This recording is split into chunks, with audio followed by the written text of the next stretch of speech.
we're going to be doing a project where you guys, and we're going to talk about it more extensively at the end of this lecture, but you guys are going to be creating a flyer to show that you understand the concepts in this lecture for good design.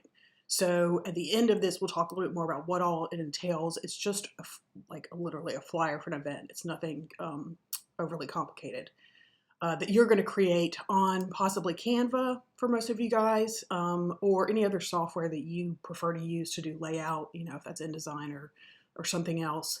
But Canva, if you don't have any experience with design software, go to that. You can use your Georgia Southern account and play around. I think you'll probably get the hang of it. It's pretty user-friendly. So the ideas that we're looking at, the design concepts, are from this textbook, the Non-Designer's Design book by Robin Williams. And she comes up with 4 concepts of design. Or actually, these are 4 established concepts of design, but the way that she presents them is by talking about contrast, repetition, alignment, and proximity. And those are the acronym CRAP. So we're going to talk about a bunch of crap today. First one we're going to talk about is contrast. Contrast is just the idea that you're creating a point of interest on the page, that you're organizing your elements around something, right? You've looked at a page before that's just been completely without focus. Here's a simple design example. In the first one on the left here, we have no contrast. On the right, we have the contrast. You can see where our eye goes, right? That's pretty simple. In terms of organization, we might use colors to indicate different areas, right? So this is the little thing at the top of the USA Today that separates using color. Another kind of contrast you can talk about other than color contrast is font contrast. And font contrast might be font color, it might be font style, it might be bold versus italic, any number of ways that you can change up the fonts. Did I say size? Size is a good one to use to make things look different. So you can see at the top of this flyer, this is just a mock-up, but you can see kind of what they're doing with the large versus the small. There's contrast here. The italic versus the non-italic, there's contrast. One thing you want to be careful when we're talking about contrast is if the 2 elements are sort of different, but not really, then you have conflict and not contrast. So you have to take contrast far enough, okay? So for example, this resume doesn't have contrast, even though it has capitals versus non-caps. And let's see, what other contrasts? Not a whole lot of anything else you could even call contrast. Clearly, this is conflict because our eye doesn't know where to go, right? If you look at a different resume, you can see what contrast does. It brings us to a heading, a focal point, a line, bold versus non-bold, caps versus non-caps. All of it is ways of creating contrast that are strong.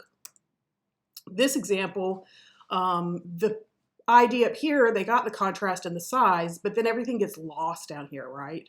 So how do you bump it up a little bit? Well, you think about making similar things different. Similar sizes can be different sizes. Font weights can be different. Font types. Alignment. So in this one, these are really long text lines. Maybe you want to make them shorter, halfway across. Graphic elements. So things like this rule down here help to create contrast. So we're going to look at a revised version of this. You can see here now they have really taken this up a notch in terms of the title and bolding and font treatment. They've also separated out this big text to be just one side and added some elements in here. So there's definitely contrast. Repetition is your second design principle. This one talks about being used to unify and add visual interest. So in this case, we're unifying it by repeating certain things like certain fonts, certain colors, certain elements like these little guys, these little weird squiggles and these lines. Those are being repeated to create visual interest. You see this a lot of times in pieces of that are made for like a business, a company logo, and then different items. They're not the exact same, but they're similar, repeating certain graphic elements. So the principle of repetition says repeat some elements of the design throughout, whether that be font, line, bullets, color, spatial relationships, or design elements. And when I say spatial relationships, I mean repeat some of the space that exists between, well, that just exactly says spatial elements. So you know what I'm talking about. Let's look at what that actually looks like. Repetition is consistency. So in this mock-up here, they've got these lines that show up all over the place. That's repetition. That's a design element, okay? Even that little balloon in the back is a design element, designed to give you the idea that this has all been thoughtfully put together, that someone has taken the time to put this together. This one actually looks not bad in terms of, you've got some contrast here and some repetition in terms of font style and size, but the actual words of this one do not go together. Like, everybody has power, music has power, let's make it wine has power, let's take this all the way across, right? There are little ways that you can use repetition to make it better. It gives the reader the feeling someone's in charge because repetition is obviously a thoughtful design choice. It unifies and strengthens a piece by tying together separate parts. Okay?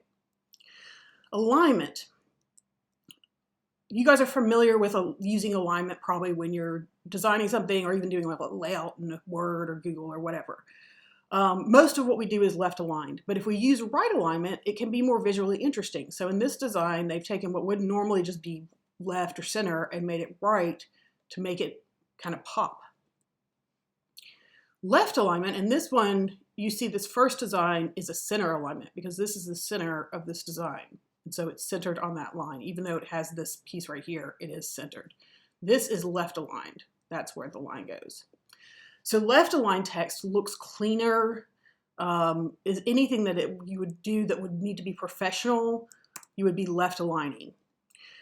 Justified is another type of text that is when it goes to the edge, right? So there can be a really nice clean edge in newsprint, for example. But you've got to be careful because it can create these weird little gaps if you're aligning it. Justified. All right, don't miss out on this slide. Avoid center alignment. We are going to try our best not to center align in this design challenge that you have for yourselves, okay? It's not always wrong to center align, but it's lazy. It's the easy way out. And I want you guys on your design you make not to use it, okay? I will take points off.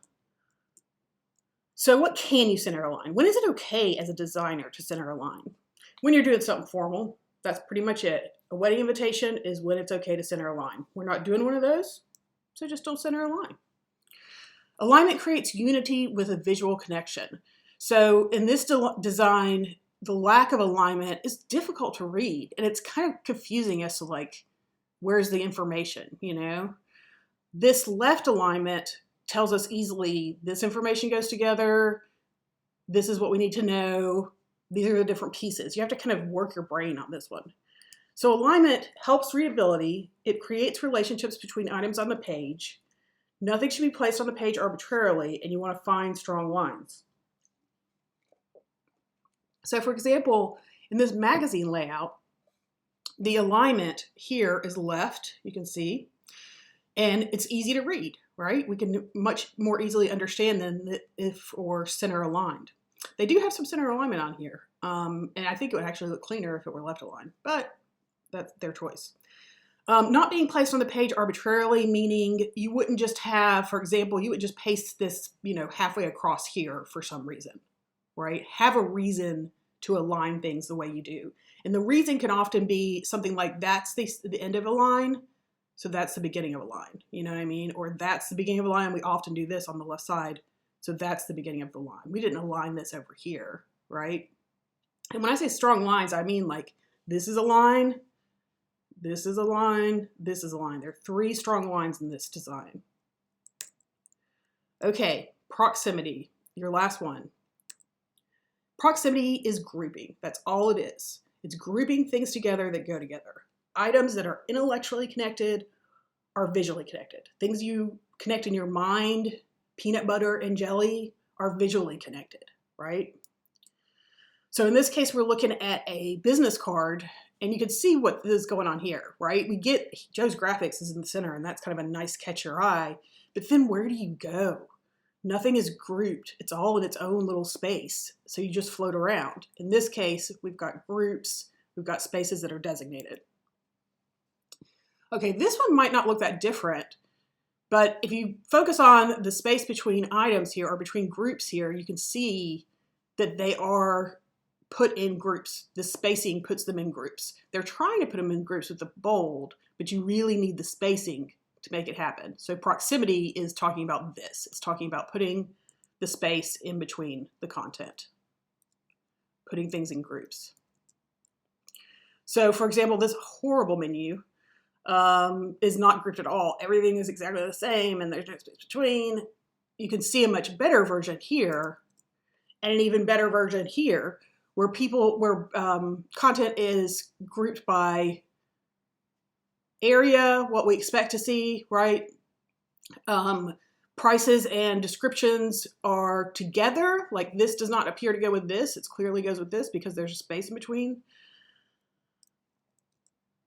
On this example, you see one big block of text that is grouped, and another that is grouped, and a third that is grouped. So the proximity in this situation has created these things go together, this thing is separate. All right, let's talk a little bit about your assignment. Using contrast, repetition, alignment, and proximity, create a flyer for the Statesboro Azalea Festival. Your design should be 8.5 by 11, and that's just a regular, sheet of paper size. Submit your design as a PDF. You may add your own images or text, but you must include at least 2 of the images from the assignment and all the following text. So on the assignment is the text and the images. Let me see. There it is. Okay, so it's not much that I'm asking you guys to put on there. I just want you to create a flyer that has this information and at least two images from the ones that I've given you on Folio. So think about things like, how are you going to group this? What could you create contrast with? Where do you need to think about alignment when you get going with it? How are you going to create something that's readable and easy for people to understand? That's your goal. So then part 2 of this, part 1 was to create the flyer. Part 2 is to explain what you did. So in the comments section that appears when you submit your PDF file on Folio, briefly explain how you use contrast, repetition, alignment, and proximity. And I give an example there. I won't read that.